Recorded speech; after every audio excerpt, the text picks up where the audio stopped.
teacher and coach, and I went into missions. Hasn't been announced yet. No. Say best you.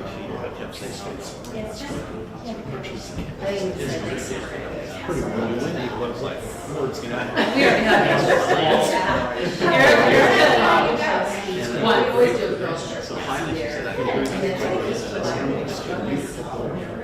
Jeff knows all this, just we have 15 minutes. She'll have a deer colony starting at her house because she feeds them. None of us like that.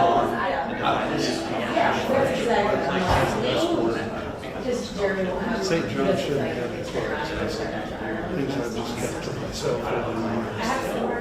You can watch all the Apple TV ones and just find out. Yes, I have my hair now too. Is there? And she said, I knew she keep getting over there. Oh, you had a wheel. Why is that wheel? No, I don't know. It's an excellent question, Roxy.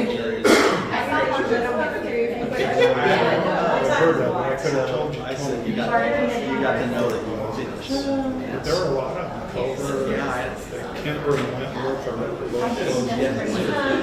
They were old schools like St. I said, John. yeah, get it out. You know, Missouri Military Academy. They're still there. No! Mexico, Missouri. They are wild animals. And one day, one came up on the porch and almost tried to kill me. So, no, I do not feed them. She babies are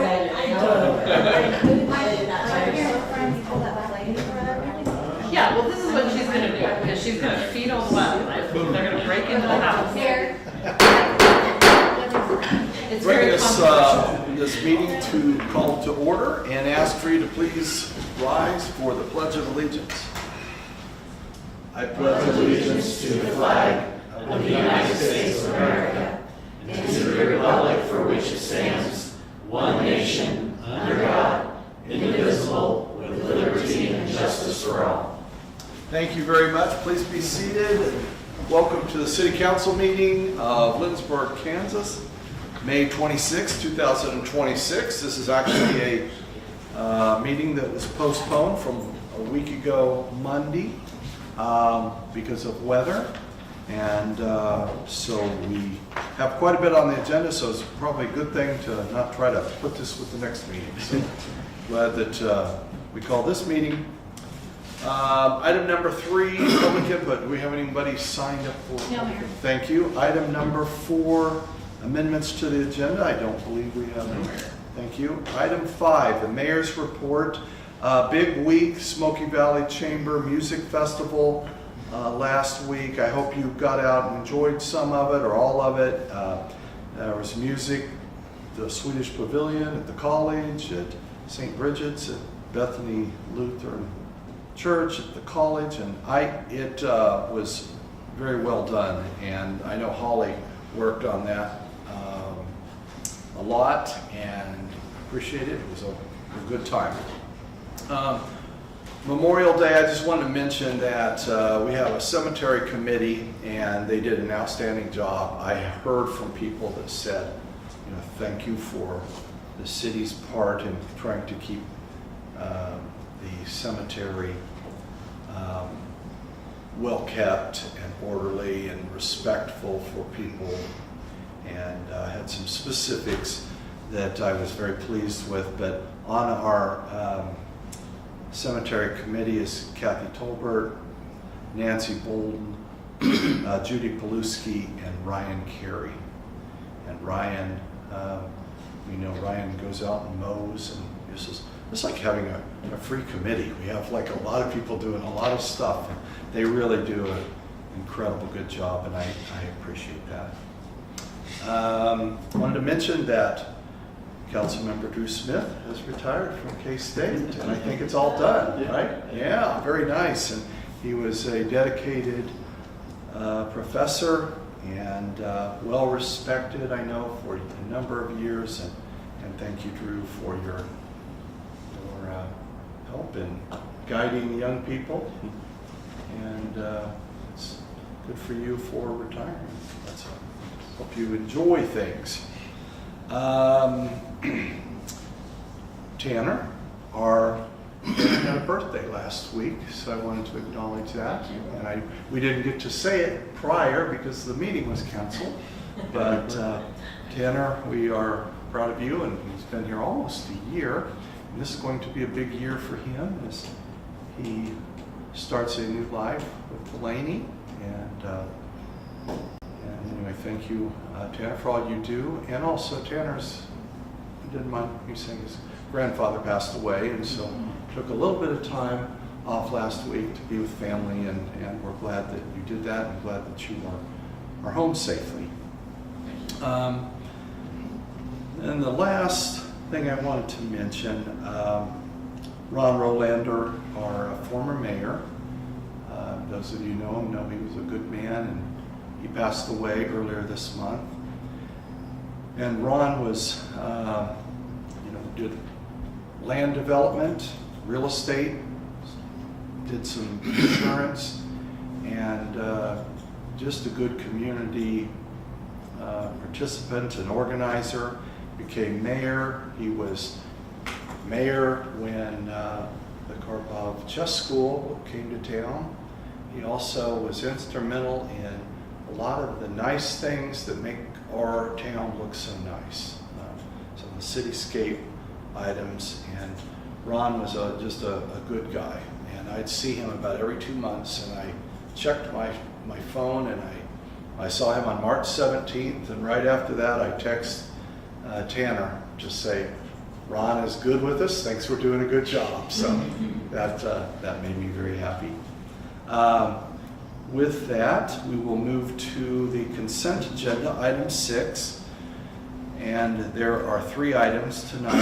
The approval of the minutes from May 4, payroll ordinance number 5589, and purchase order ordinance number 5590. These items are routine and acted by one motion.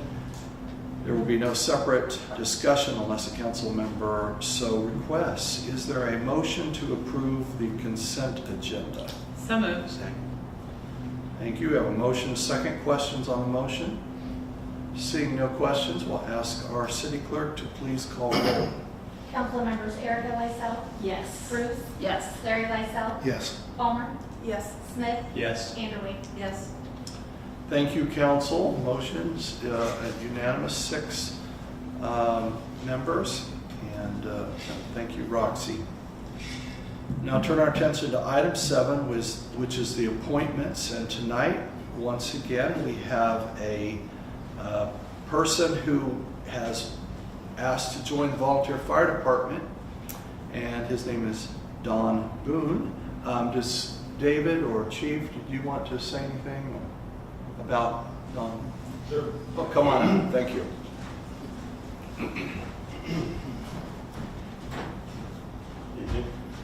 Don Boone moved to town recently. I don't know if anybody's been down to Burma, but he bought the old Simple House across the road from Burma, and he's been completely remodeling the inside of that. And I just stopped and actually had a conversation with him probably about 6 months ago, 8 months ago, but he had a firefighter tag on his truck, so I asked him, and he is a firefighter with Sedgwick County, and he still works there and goes down, but they've moved to town, so he asked to join the volunteer fire department. So Great. I think he'd be a great addition.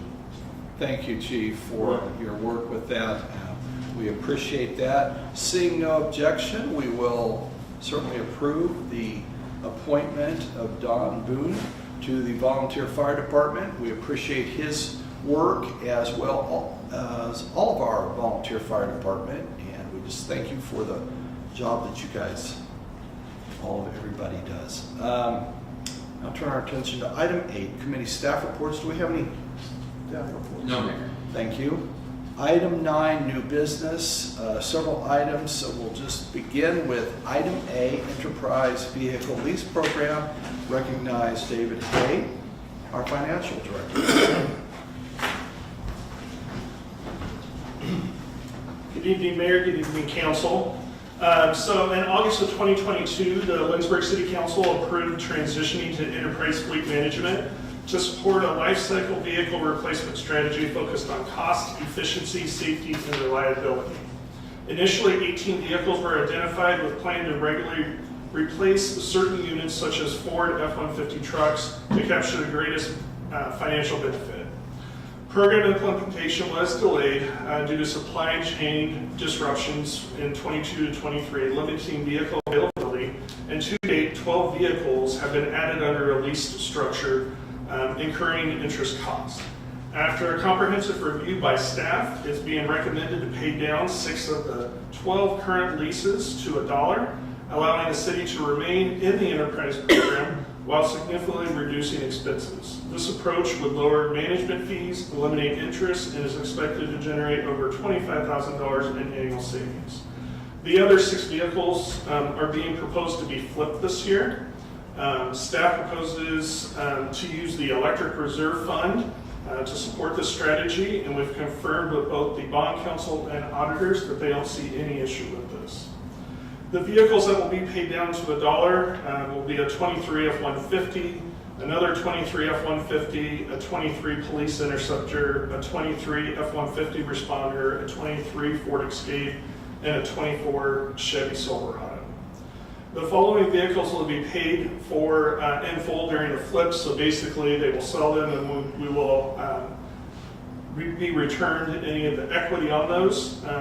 It is just an estimated price, and we would expect to get higher than what the estimated is. And so those vehicles that will be flipping will be a 23 Explorer, a F-350, a 23 F-150 8-foot Super Cab, a 23 F-150 Super Cab, another 23 F-150 Super Cab, another 23 F-150 Super Cab, and a 23 F-150 Lightning.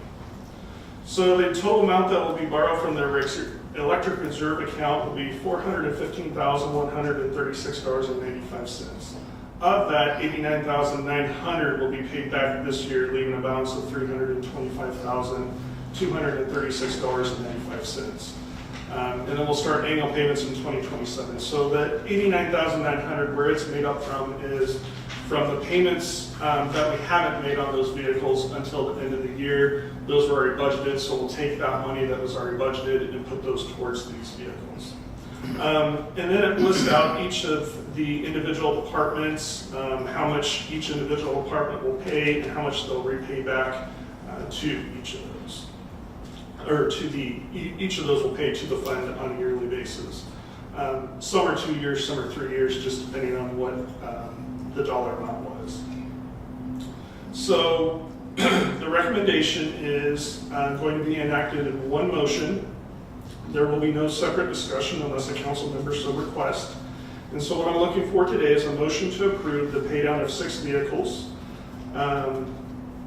And I list off those, a 23 F-150 with the VIN number, a 23 F-150, a 23 Police Interceptor, 23 F-150 Responder, a 23 Escape, and a 24 Silverado to $1 in the amount of $176,809.60 from the Electric Reserve Fund. Motion Part B of that is the flip of a 2023 Ford Explorer for a 2027 Chevy Traverse, amount not to exceed $34,186.02 paid from the Electric Reserve Fund. The flip of a 2023 F-150 8-foot Super Cab for a 2026 Ford F-150 6.5-foot Super Crew for the amount not to exceed $42,191.14 paid from the Electric Reserve Fund. Item D, the flip of 2023 Ford F-150 5.5-foot Super Cab for a 2026 Ford F-150 Super Crew for the amount not to exceed $39,265.42 paid from the Electric Reserve Fund. The flip of a 2023 Ford F-150 5.5-foot Super Cab for a 2026 Ford F-150 Super Crew for the amount not to exceed $39,265.42 paid from the Electric Reserve Fund. F is the flip of a 2023 Ford F-150 5.5-foot Super Cab for a 2026 Ford F-150 Super Crew for the amount not to exceed $39,265.42 paid from the Electric Reserve Fund. And the final item, the flip of a 2023 Ford F-150 5.5-foot Super Crew Lightning for a 2026 Ford F-150 Super Crew with the amount not exceeding $39,265.42 from the Electric Reserve Fund. Sorry. I'll open for questions. Thank you, David. Questions for David regarding the enterprise vehicle pay down and flip? Councilmember Edwards? I apologize that I did not think of this earlier, but, so I guess, what is the long-term plan here? We're gonna continuously flip vehicles using funds out of our electric. Yeah. So the long-term plan is, this is just an initial because of how much it is. So the long-term plan is we will budget in each of those individual departments to make sure that we use the equity that we have in those vehicles plus some additional funds to be able to flip those. Sorry, go ahead. So an example would be, let's say that we're going to buy a new Ford F-150. We have, let's say, $40,000 in equity. We sell it and we buy a $50,000 truck. We will have that $10,000 that we need to purchase that new truck will be budgeted into the fund. So the electric reserve, what I've always been told and tried to live by is it's just one-time things. We don't want it to be a continuous thing coming out of the electric reserve. So we'll get that paid back in those 3 years, but they'll all be budgeted after that. And they'll be budgeted in the individual department Correct. budgets. Yep. Thank you. Yes. Good question. And at any time that we decide we don't want to flip a vehicle, we have that option. Obviously, I wouldn't recommend that we go against the recommendation often, because otherwise, why are we in the program at that point? Further questions, council?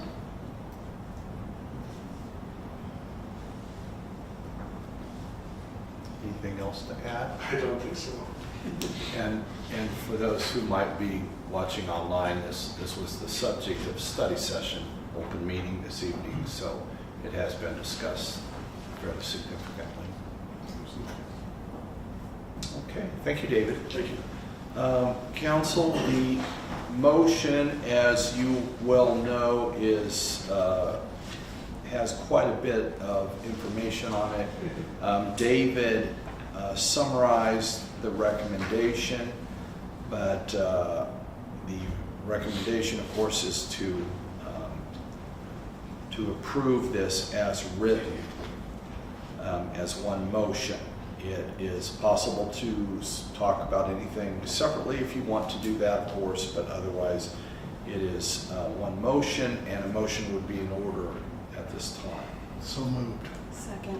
We have a motion, and a second. Are there questions on the motion? And David, here I'm hoping there's not. Okay, seeing no questions, we will ask our city clerk to please call roll. Councilmembers Vanderway, Yes. Smith, Yes. Palmer, Yes. Larry Lysell, Yes. Bruce, Yes. Erica Lysell. Yes. Thank you, council. Motion is approved. And thank you, Roxy, for that. We'll now turn our attention to item B under our new business, Greg Peterson Water Rights Addendum. And I will recognize our city administrator, Tanner Faust. Thank you, Mayor, and thank you, Council. Tonight, I'm asking the Council to consider an amendment or an addendum to the water rights agreement that we signed with Greg Peterson. If you'll recall, this water rights agreement was signed April 7th of 2025, and the purpose of this agreement was to document a change in the property ownership associated with the parcel that leased water rights from the city of Lindsborg. Part of this agreement states that an automatic extension of 5 years will begin on January 1st of 2027, and then it further details that the annual payment for the renewal term shall be calculated using a formula, subtracting the McPherson County average non-irrigated cropland rent from the McPherson County average irrigated cropland rent to determine the increase in value that this water rights agreement provides the land. While we were reviewing this agreement, for the renewal, the rental averages used to determine the 2027 renewal rate as stated in the agreement were stated that they were to be based off of 2021 statistics. Upon further research, it appears that this was a drafting error, as the original 5-year extension in 2022 used the same reference to the 2021 statistics. So I'm asking the council tonight to authorize myself to sign this water rights agreement that will clarify that we are going to pull the statistics from the most recent year's data, as opposed to going off of 2021 statistics, to make sure that we're getting a fair deal here and making sure that we're actually getting paid market value for this water rights agreement. There has been communication with Mr. Peterson, and it's been ongoing, and this agreement has been signed by him and is awaiting the decision of the council.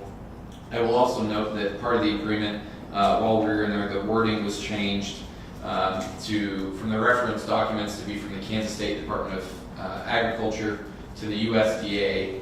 A lot of the data that K-State takes is from the USDA, National Agricultural Statistics Service. So this is just another clarification for this agreement if we do operate under that 5-year extension, and anything beyond that point. Hopefully this should clear up any sort of confusion in the future. Thank you, Tanner. Other questions for Tanner?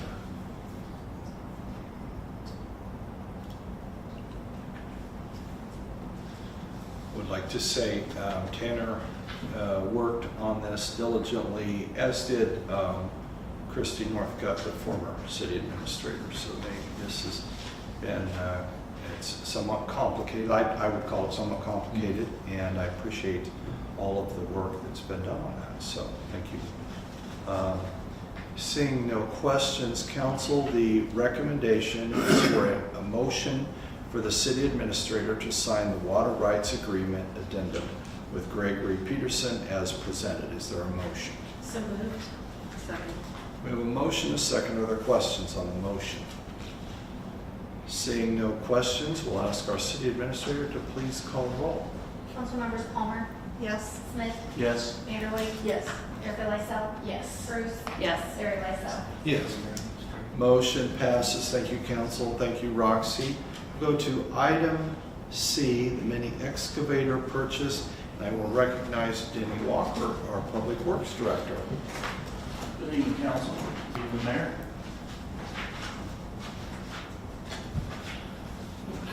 For several years, we've looked at purchasing a compact or mini excavator. We budgeted for the purpose this year, started getting quotes. We found out soon after we did not budget quite enough for this purchase. Staff started looking at used ones and found out this was not the direction to go, as most were already heavily used, priced close to what a new machine would cost, but without a warranty. So as we've done our research on these, we feel that it'll benefit all the departments. That just areas that we can't get into with a bigger backhoe. And there's a lot of newer houses going in that have underground electric, so we can use it a lot for the electric department. The water and the water meters, they can get in there so they're not tearing up people's yards near as bad if they have to replace a service line or a meter. The street department, they use it when they replace curb and gutter. They can dig behind the gutter to be able to get that out of there. That will work a lot better for them. And it would just benefit all the way around. We did get 4 quotes, and Bobcat was the cheapest. So staff was recommending a motion to approve the purchase of the 2026 Bobcat E40R2 Series compact excavator from White Star of Wichita for the amount of $66,368. Thank you, Denny. Are there questions for Denny? Danny, projected lifespan for a piece of equipment like this would be 10, 15 years? 20 years is what we hope to get out of it, yeah. And that's kind of one of the reasons that we'd like to go new as well, because this is something that, will last a long time. We've had Bobcat skid steers for quite a few years, and we've had very good success with that. I was kind of pleased that they were the lowest bid, actually, out of these machines. But like everything, the prices of everything have gone up. So when we budgeted this at first, we thought it would be enough. And we found out now, we're a little over, but we're not way over anyway. These quotes also all included 3 buckets with these machines. So the different a 12-inch and then 2 18s, one smooth bucket and one tube bucket. So That makes it a lot easier depending on your situation, what you're gonna do, just to have the extra buckets for this machine. Councilman? So just to clarify, we had budgeted 60,000, but it came in at 66,000. Correct. It will still be split between the 3 departments then? It will, yes. Okay. Further questions, council?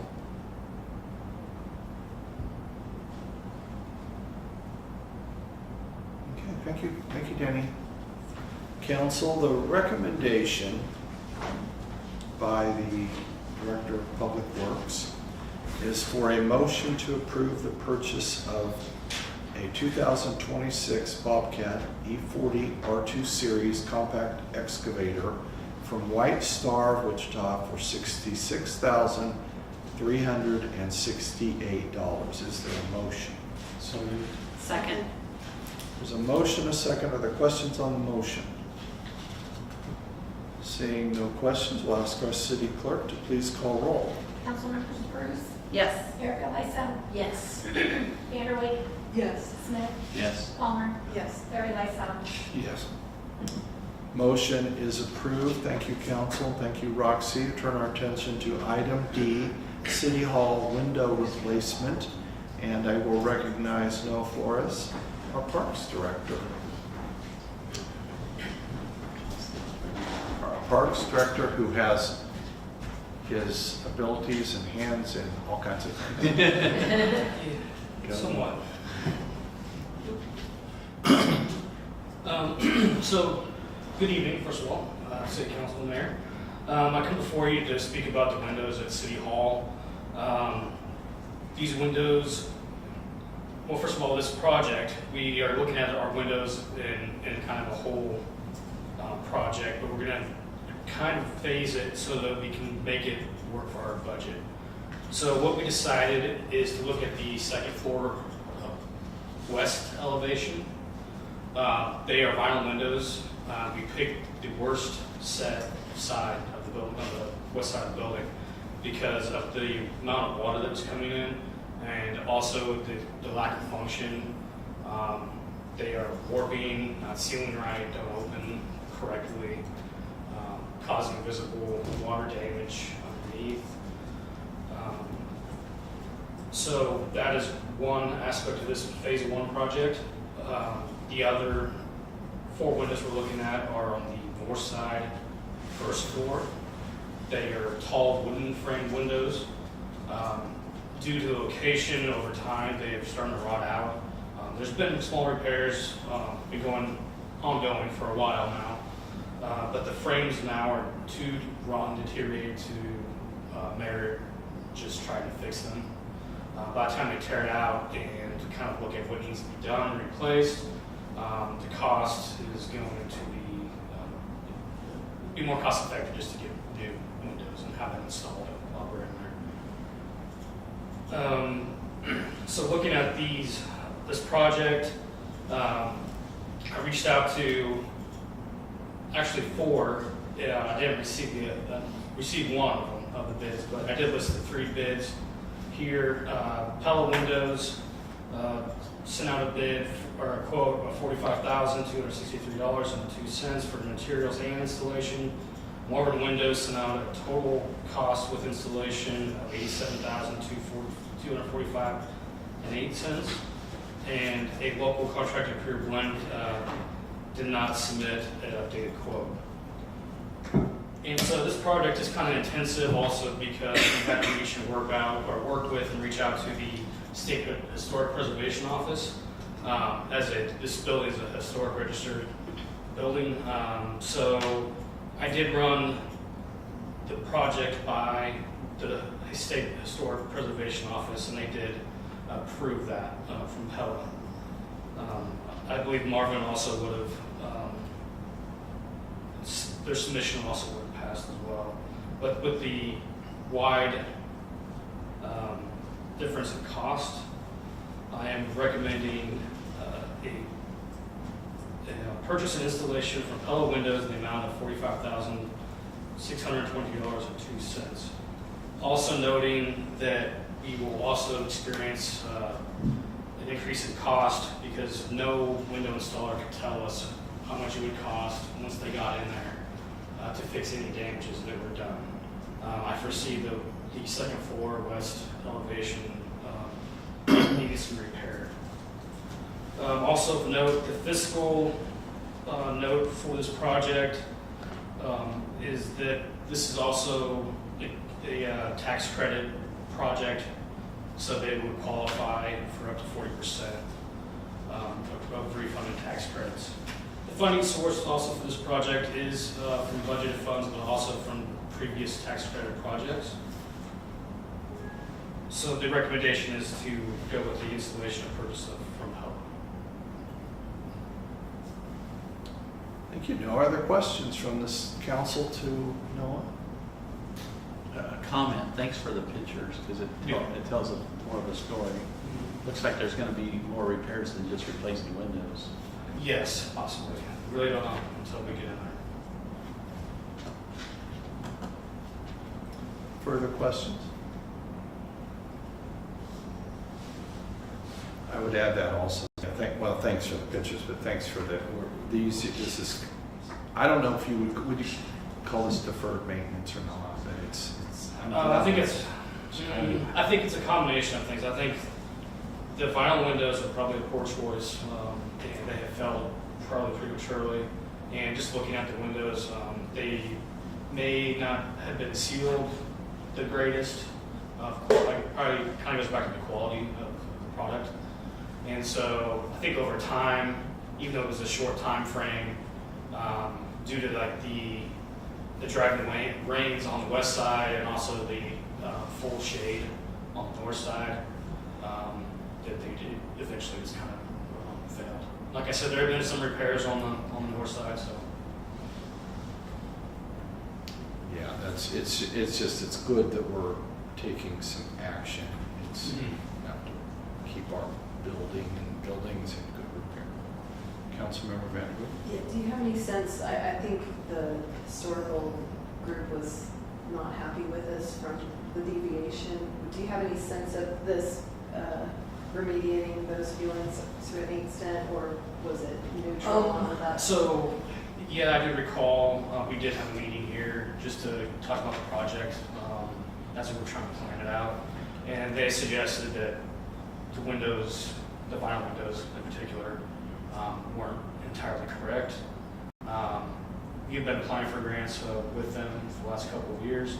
Hopefully, as we just kind of move through the project and the building itself, as long as we do everything in a correct fashion, I think that we will see. Restore that trust. Thank you. Any further questions? Yeah, just the discrepancy between the two bids.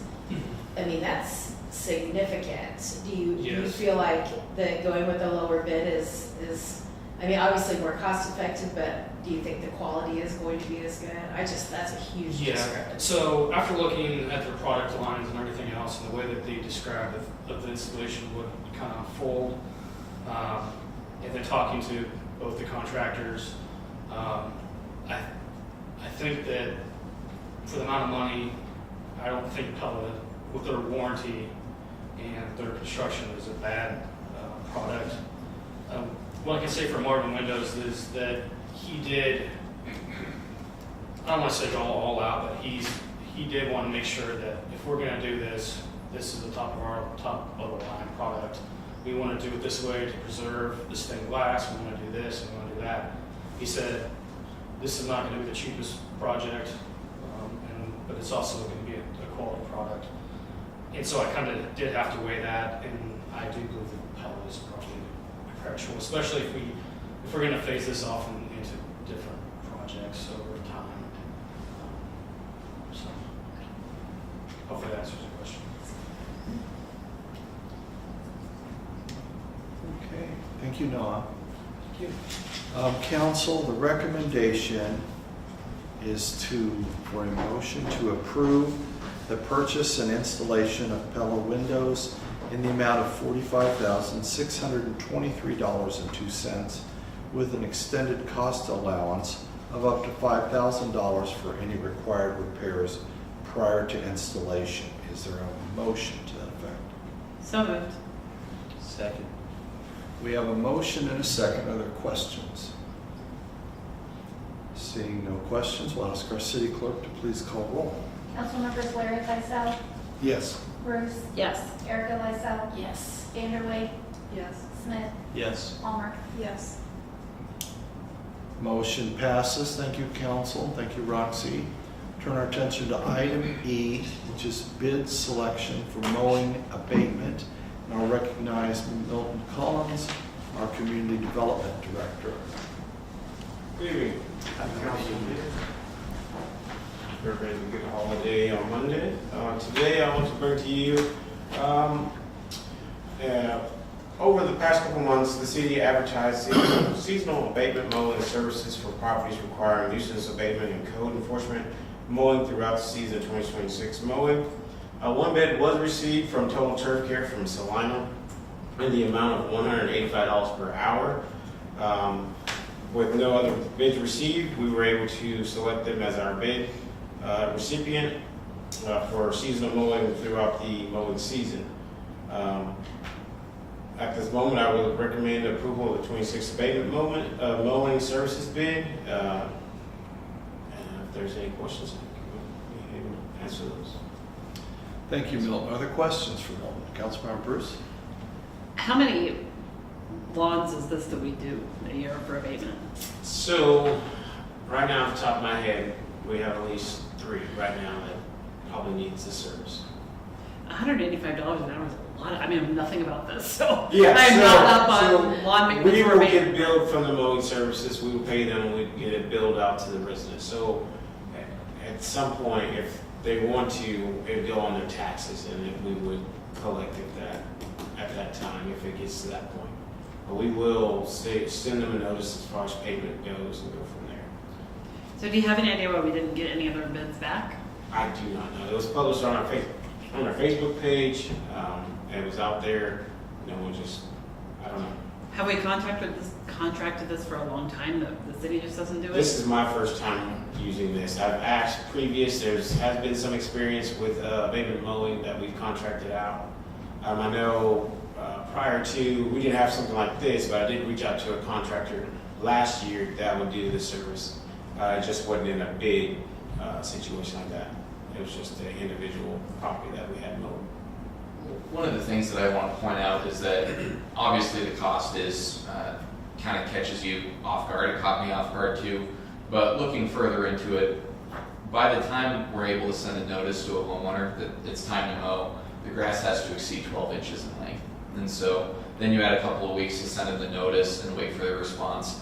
And then for the contractor to actually get out there, a lot of times, even later in the summer, the grass can be 2 or 3 feet tall. And so the wear and tear it puts on the equipment, for them, a lot of, like your everyday lawn maintenance people might not be willing to put their equipment under that kind of strain. And a lot of times it will take specialized equipment and then sometimes even brush hogging. And you don't know what you're going to hit whenever the grass is 2 or 3 feet tall. There could be sticks and bricks and whatever else. So there is a hazard associated with it, really for the yards that are being neglected. So can we revisit that? Does it have to be 12 inches? Like, that seems like That's what I was wondering. excessive. Certainly within the code, it could be changed. Whenever I worked in Lyons, this was the format they used where they'd find a contractor, but theirs was 8 inches. So if it exceeded 8 inches in length, then a notice would be sent, and still by the time you get to it after following all your requirements by law to notify the homeowner, you might still be working with something that's 2 or 3 feet tall, and sometimes things get missed until later in the year. But we could certainly look at reevaluating that. So how many hours? I mean, I realize each case is different, but I mean, are we likely to be assessing $400, $600? I mean, how many hours of this do we think we'd be using? I would say probably 2 to 3 hours a mow, maybe. So do we have any, I mean, we've never done this before, you say, so we don't know whether or not, I mean, if they're not mowing it, I'm just not seeing how we're gonna collect $600, and I get that it can go on their taxes ultimately, but let's face it, it's on the city's books for a while anyway. Yeah, and I kind of following up with that, like, do we know why people are mowing it? Is it health issues? Is it just defiance? Is it? And those are some, like, for sure the one on South Van Davison, which is where he passed away. His backyard is atrocious. He has a son here that's not able to do it. I think the neighbor to the south has been mowing the front yard of it. So it's a case-by-case kind of deal. And I do have those questions. I do visit with the residents as far as why. Once they get that notice in the mail, I've done the walk and talk. I've done the, hey, how can we help you? Is there some group that we can get there to help you? This is not something that we're just, oh, you didn't mow your grass in 2 weeks, so we're just sending these out. So. Okay. And are they willing to accept help? Like, do any of them say, yeah, if you can find a church group that can come in and mow, that'd be great? Yeah, I mean, there is some that just ask for help. Like when David Swans was around, I did show his sidewalk a couple times. Oh, wow. So, I'm surprised the only bid came from Salina. We have lots of people in the community that mow grass. And, that's going to add to the cost because they have to come from Salina to do the work and then go back. yeah. It does, and the goal, I think, Milton and I, we've talked about this, the goal is to not use this, unfortunately, because you know what, even if somebody, this guy's member lifestyle said, if you're, what's the reasoning, and when it's somebody who can't do it and they don't have the money, and we want to have that compassion, and the 185 sounds ridiculous, it really does, but I know it's at the end of a lot of things before you get to that point. And we still want to be very... And if you're the neighbor living next door, Yeah. it's affecting your property values. But there's a few examples of where people are growing like natural habitat in their front yard intentionally and not following the ordinance. We need to deal with those too. Yeah, we need to identify that in our city ordinance. Yeah. I mean, because that is purposely grown, so it's like a... But if it was appealing and the neighbors were in agreement. Yeah, it can be classified as a nuisance. Yeah, correct. So I guess if we were to pass this, I would really want this figure to be prominently displayed and discussed in any correspondence we have with them. Maybe that's all right. I don't know what we charge if we were to do it as a city, but. So in the notice I'll send out. Does it motivate people to take action? Yeah, in the notice that I'll send out, it'll list this company. If they don't take care of it, it'll be at this rate. So they will be aware of what it could cost if they don't take care of it, yes. But I guess let's don't save that just for that last notice, that let's work it into all of the preceding conversations as well, so that there's a full understanding of that. Yes, ma'am.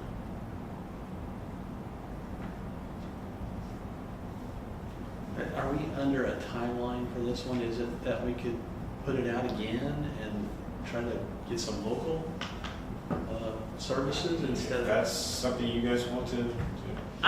This is crazy to me. $185 and coming from Salina when we have people in town that do it. I just think it's crazy. I would want to say, I mean, what you're saying makes sense about the wear and tear. I guess I just want to sanity check that to make sure that that's really the reason that nobody locally is interested in. Sure. Yeah, I guess, are you familiar with local lawn care things? Do they have that kind of equipment that they could take care of it? I'm not certain, and I would be in support of getting the word back out there and having more conversations about it. I will say the figure that is included in this bid, whenever bids were collected in Lyons during my time there, that was within the realm of, it wasn't egregious compared to some of the other bids we received. But I certainly think it's worth it, especially as we're kind of entering into a new process. I think it would be important to make sure that we're comfortable with who we're going with. So I would be in support of taking a step back. Because I guess maybe too, the other part that would be nice was, again, is there anything, have we exhausted all of our options for offering that service to them before it reaches that? I mean, not offering, it's not service we're offering, but I mean, making them aware that they can hire so-and-so to do this and avoid this type of remedial activity. I know that's oversimplifying it, but. during my time in Lyons, I created a document called a Property Improvement Resource List, and it had a list of all the contractors and all the nonprofits and churches that were willing to offer services. And it was very successful, but there were still times that, you had to force your hand with stuff, or if a property was abandoned, and that does happen where it's almost impossible to contact the owners, at some point something needs to be done. So yeah, I think there's a couple different approaches that we can take as we navigate this, but it is something that we want to address, is making sure that our community looks good. So I think that I'm hearing a consensus. Let's pass over this item, let them do some further evaluation and possibly get some additional bids and look at some alternatives and then have them bring them back. So The idea of a resource like that sounds wonderful. Yes, A I list agree. like that. All right, thank you, Milton. Thank you, Council. Thank you, Milton. We'll turn our attention to item F. I think the first thing I asked Milton when we saw this, I thought, are they sending out attorneys to? Okay, item F, ordinance number 5591, amending C2 Retail District Zoning Code. And I will recognize our city administrator, Tanner Faust. thank you, Mayor. If you'll forgive me, I will be reading off of this agenda item, as it's very easy for me to get lost in the weeds when I start talking about zoning. So, as a little bit of a background, the permitted use section of the zoning code defines the permissible uses within any given zoning district. Within this section, a list of uses will be permitted by right, with a separate list of uses allowed with a special use permit. Upon review of the C2 Retail Business District zoning code, staff led a conversation with the Planning Commission regarding proposed amendments to the zoning code. The following ordinance outlines the results of these conversations as directed by a formal recommendation from the Planning Commission. And before we proceed any further, within your packet there's a zoning map that shows the Retail Business District, which is essentially our main street and some of the businesses on Lincoln and on Grant. Our current by right uses that are being proposed to be moved to a special use designation are automobile parking lots and garages, cigar and tobacco stores, electric substations, telephone change, and utility regulator stations, funeral homes and mortuaries, lumber yards, and rental storage units. And just to give a little background, so a special use permit is a process that the person, if they want to do one of these businesses, they will have to submit an application, and there will be notice sent to adjacent property owners, and there will be a hearing before the Board of Zoning Appeals decides if they will grant that special use permit. A special use permit costs $50 according to our fee schedule, and then as mentioned, there will be an advertised public hearing, and then that determination will be made. There is also a recommendation within the ordinance for the removal of housing stipulations. So currently, occupancy of the first floor residential housing unit in the C2 district is restricted to the owner of the building and the owner or manager of the front half of the commercial business. So currently, residential use of a building may be allowed with the approval of a special use permit and with four stipulations as defined in code. The proposed amendment would eliminate the fourth restriction as written above. And what the goal of that would be to eliminate some of the barriers and possibly open up more housing stock downtown. I would also like to thank Scott Bonds. He wanted some clarification on this ordinance, and I did catch that within the draft ordinance that I'm looking for approval tonight, I missed under section 72, I missed auto sales and service, which is an existing use that is permissible with a special use permit.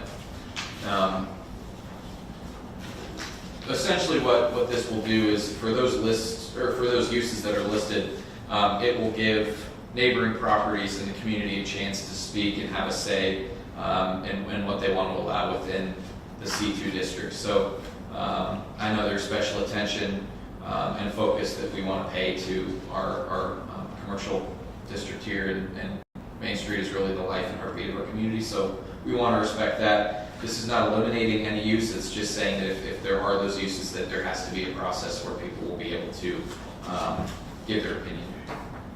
Any questions? Can we add that into item 72? Can we just write it in? Yes, so, thank you. I would just ask that for the motion to approve the ordinance as presented with the addition of auto sales and service within the special use section of the zoning code. Okay, great. And I will add one more thing, I apologize. We have a representative from the Board of, or from the Planning Commission, Mr. Comer as well, if there's any questions for a representative from the Planning Commission. You know, I'm very glad you pointed that out. I thought Hank was just very bored today. Yeah. Hank, do you want to say anything about this? You certainly don't have to. I think everybody worked through it. Everyone's feeling good about it. Zoning work. Thank you, Hank, and thank you for your diligent work on the committee and other committee members. Further questions for Tanner? This is not directly related to this, but it's not unrelated to this. So, what business is being conducted at the former Leroy Peterson establishment on Cole Street? That is in the C2 business district. Peterson. Yeah. Let me see. Tanner, I think she's just asked what's going on there. Yeah, what business, because I mean, the reason it's related to this is I want to understand, like, if I'm understanding this ordinance correctly, if it was an automobile parking lot, which it appears to be, that would have, I mean, at this point, they may be grandfathered in, but had this been in force, they would have had to have applied for and obtained permission to do whatever it is they're doing, right? Correct, and it is hard to read. It almost appears like it's the same color, but the property that you're discussing is actually C3, which I believe is general commercial, but they are like the same shade of red on this document. But yes, absolutely. I'm sorry, and it is small, I can't see it. Yes, Okay. it's very hard to read. I apologize. Okay, so that particular property wouldn't have been subject to that, but had that been in the Main Street district, then that would have been the case. Correct. And I'm not sure on C3 what those restrictions look like, but you'll get a list of uses, just like you see here. It might be 72 different items of things that are allowed. So. Okay, thank you. Yep. It's a question I've been wanting to ask for a while. Yeah, it's a good question. And this has kind of been a long time coming. We had to, we originally brought it to the Planning Commission. I worked with our city attorney to draft this ordinance, and then we wanted to make sure to go back and hold a formal public hearing to satisfy state statute. So we kind of had a little bit of a hiccup there, and then I wanted to make sure that council was comfortable and aware of what we were asking tonight. And if you'll recall, I did that short YouTube video that was just kind of giving a backstory on what some of this stuff means, to give an introduction to the permitted use section of the zoning code. So businesses that already exist in the C2 zone, would they then need to get the special permit if they're already existing? It would be my desire that they are grandfathered in. Okay. Yep. And frankly speaking, I think would be the ethical thing, but then also I'm sure there might be precedents set with case law that we'd have to check with Zach about, but I'm sure that would probably be the best approach. Further questions, council?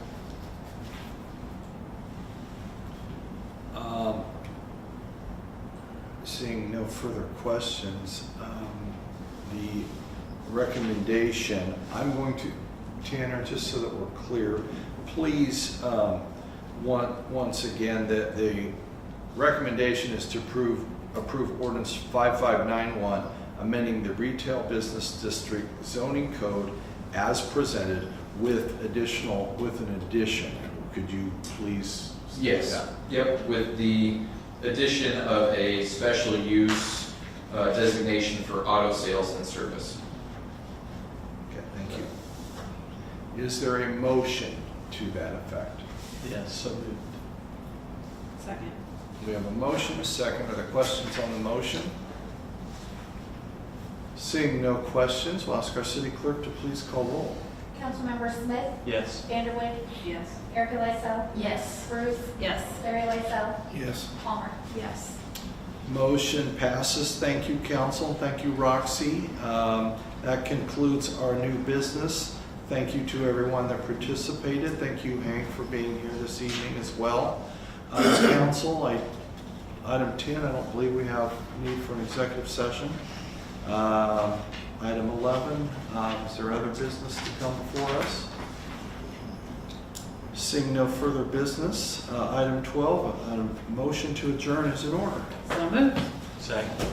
All in for the motion, all in favor, signify by saying aye. Aye. Opposed, no. We are adjourned. Thank you, council.